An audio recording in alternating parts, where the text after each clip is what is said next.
Shalom Bapak dan teman-teman. Perkenalkan, kami dari kelompok 3 akan mempresentasikan hasil diskusi kelompok kami mengenai kitab Yehezkiel. Nah, kami dari kelompok 3 beranggotakan 2 orang. Yang pertama saya sendiri atas nama Yosvina Tandibelo dengan NIRIM 20 2020 80 60 dan teman saya Santini Sa'dan dengan NIRIM 20 2020 80 11. Nah, kitab Yehezkiel terdiri dari 48 pasal, 1273 ayat, 39.407 kata yang ditulis oleh Yehezkiel pada waktu diperkirakan sekitar 590 sampai 570 sebelum Masehi. Nah, adapun tema dalam kitab Yehezkiel ini ialah hukuman dan kemuliaan Allah dan kebaikan dan kekerasan Allah. Nah, kitab Yehezkiel ditulis berdasarkan nama nabi besar yaitu Yehezkiel. Dalam bahasa Ibrani, Yehezkiel adalah nama seorang nabi dalam kitab Perjanjian Lama. Nah, menurut Alkitab, Nabi Yehezkiel tinggal dalam pembuangan di Babel, baik sebelum maupun sesudah jatuhnya Yerusalem pada tahun 586 sebelum Masehi. Nah, pesannya ditujukan kepada orang-orang yang dibunuh di Babel dan mereka yang tinggal di Yerusalem. Nah, kita masuk dalam latar belakang yang akan dibawakan oleh Santini. Ya, terima kasih atas kesempatannya. Kita masuk dalam latar belakang. Latar belakang kitab Yehezkiel ialah Babel pada tahun-tahun awal pembuangan sekitar 593 sampai 571 sebelum Masehi. Nebukadnezar telah membawa tawanan orang Yahudi dari Yerusalem ke Babel dalam 3 tahap. Yang pertama, pada tahun 605 sebelum Masehi, pemuda-pemuda Yahudi dipilih dibawa ke Babel, antara lain Daniel dan ketiga sahabatnya. Yang kedua, pada tahun 5097 sebelum Masehi, 10.000 tawanan dibawa ke Babel, diantaranya Yehezkiel. Dan yang ketiga, pada tahun 586 sebelum Masehi, pasukan Nebukadnezar telah membinasakan kota dan bait sucinya, lalu membawa sebagian besar orang yang tidak terbunuh ke Babel. Pelayanan Yehezkiel sebagai nabi terjadi pada masa sejarah Perjanjian Lama yang paling gelap. 7 tahun sebelum kebinasaan itu, pada tahun 586 Masehi, sebelum Masehi 593 sampai 586 sebelum Masehi, dan 15 tahun setelah kebinasaan itu, 586 sampai 571 sebelum Masehi, kitab ini mungkin selesai sekitar tahun 570 sebelum Masehi. Nah, siapakah Yehezkiel? Yehezkiel yang namanya berarti Allah menguatkan, berasal dari keluarga imam. Terdapat dalam Yehezkiel pasal 1 ayat 3 dan tinggal di Yerusalem sepanjang 25 tahun pertama hidupnya. Dia sedang dalam pendidikan untuk menjadi imam di bait suci ketika dibawa ke Babel pada tahun 597 sebelum Masehi. Sekitar 5 tahun kemudian, pada umur 30 tahun, Yehezkiel menerima panggilan sebagai nabi dan penugasan ilahinya. Setelah itu, ia melayani dengan setia selama sekurang-kurangnya 22 tahun. Terdapat dalam Yehezkiel pasal 29 ayat 17. Nah, Yehezkiel berusia sekitar 17 tahun ketika Daniel dibawa pergi, sehingga keduanya kurang lebih sama umurnya. Baik Yehezkiel maupun Daniel merupakan rekan sesamanya yang lebih muda daripada Yeremia dan sangat mungkin banyak dipengaruhi oleh Nabi Yerusalem yang lebih tua ini. Dan pada saat Yehezkiel tiba di Babel, Daniel sudah terkenal sebagai orang yang memiliki hikmat nubuat yang luar biasa. Yehezkiel menyebutnya 3 kali di dalam kitab ini. Nah, Adapun penulis dari kitab Yehezkiel ini, kitab Yehezkiel dengan sangat jelas menyebutkan bahwa nubuat-nubuatnya adalah dari Yehezkiel. Nah, pemakaian kata ganti aku dalam seluruh kitab bersama dengan kesatuan kitab ini dalam gaya dan bahasa yang dipakai menunjuk kepada Yehezkiel sebagai penulis tunggalnya.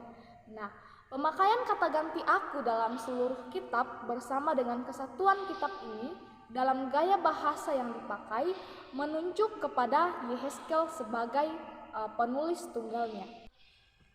Kita masuk di bagian tujuan nubuat Yehezkiel.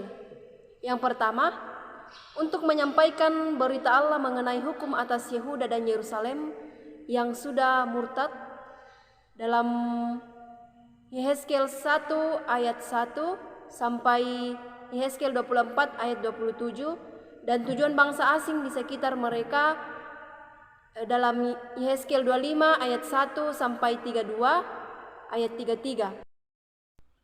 Yang kedua, untuk menopang iman sisa umat Allah dalam pembuangan mengenai pemulihan umat perjanjiannya dan kemuliaan akhir dari kerajaannya dalam Yehezkiel 33 ayat 1 sampai 48 sampai 35. Sang Nabi juga menekankan tanggung jawab pribadi setiap orang di hadapan Allah dan bukan memikirkan hukuman pembuangan sebagai sekadar akibat dosa-dosa leluhur saja. Garis besar kitab Yehezkiel. Yang pertama, panggilan Yehezkiel yang terdapat dalam Yehezkiel pasal 1 ayat 1 sampai pasal 3 ayat 27. Yang kedua, nubuatan mengenai penghakiman atas Yerusalem yang terdapat dalam kitab Yehezkiel pasal 4 ayat 1 sampai pasal 12 ayat 28. Yang ketiga, dosa-dosa Israel dan Yerusalem yang terdapat dalam kitab Yehezkiel pasal 13 ayat 1 sampai pasal 24 ayat 27. Yang keempat, nubuatan tentang hukuman bagi bangsa dalam Yehezkiel pasal 25 ayat 2 sampai pasal 32 ayat 32. Yang kelima, nubuatan tentang hari depan yang terdapat dalam Yehezkiel pasal 33 ayat 1 sampai pasal 39 ayat 29. Dan yang keenam, gambaran mengenai Yerusalem baru dalam Yehezkiel pasal 40 ayat 1 sampai pasal 48 ayat 35.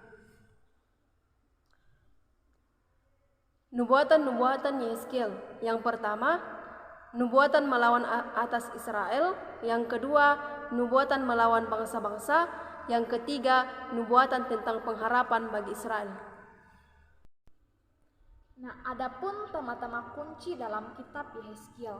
Yang pertama, kebesaran Allah. Bangsa Israel berpikir bahwa kebesaran Israel sama dengan kebesaran Allah, sehingga Allah tidak akan membiarkan Israel dihancurkan. Nah, pendapat ini salah sebab Israel sendiri telah mencemarkan nama Allah, sehingga demi untuk kemuliaannya Allah bertindak. Pertama-tama menghukum, kemudian menyelamatkan. Yang kedua ialah Allah memelihara. Allah terus memelihara bangsa Israel bahkan pada waktu Dia harus menghukum mereka sekalipun. Yang ketiga, tanggung jawab. Setiap orang harus mempertanggungjawabkan segala perbuatannya di hadapan Allah, bukan keluarga atau keadaan yang akhirnya harus dipersalahkan tentang apa yang terjadi pada seseorang, melainkan ia sendiri yang harus memilih untuk melayani Allah dan terus melayani Allah atau tidak. Yang terdapat dalam Yehezkiel pasal 18 sampai pasal 32 dan pasal 33 ayat 7 sampai pasal 21. Yang keempat ialah penjaga. Yehezkiel menerima panggilan sebagai seorang penjaga atau pengawas dengan penuh kesungguhan, dan ia memperingatkan bangsanya bahwa penghakiman Allah sudah dekat, dan ia memberikan kepada mereka kesempatan untuk berbalik serta menerima jalan keselamatan yang Allah sediakan. Yang terdapat dalam Yehezkiel pasal 3 ayat 12 sampai 21 dan pasal 33 ayat 1 sampai 9. Adapun ciri khas kitab Yehezkiel, yang pertama, kitab Yehezkiel penuh dengan penglihatan misteris, perumpamaan yang berani, dan pembuatan simbolik yang aneh sebagai sarana penyataan nubuat Allah. Yang kedua, isinya diatur dan diberi tanggal dengan seksama. Yang ketiga, Yehezkiel secara khusus disapa oleh Allah dengan sebutan anak manusia dan penjaga. Yang keempat, kitab ini mencatat dua penglihatan luar biasa mengenai bait suci. Yang pertama sebagai bait suci yang dinajiskan dan menanti kebinasaan pada pasal 8-11, dan yang lain sebagai dipulihkan dan disucikan dengan sempurna. Yang kelima, Yehezkiel menekankan tanggung jawab pribadi kepada Allah. Baik, kita masuk dalam kesimpulan. Nah, kitab Yehezkiel merupakan salah satu kitab nabi-nabi besar selain Yesaya dan Yeremia yang ditulis oleh Yehezkiel anak Buzi, yang sering dipanggil oleh Allah dengan sebutan anak manusia. Suatu gelar yang menitik beratkan kerendahan Yehezkiel sebagai seorang manusia saja.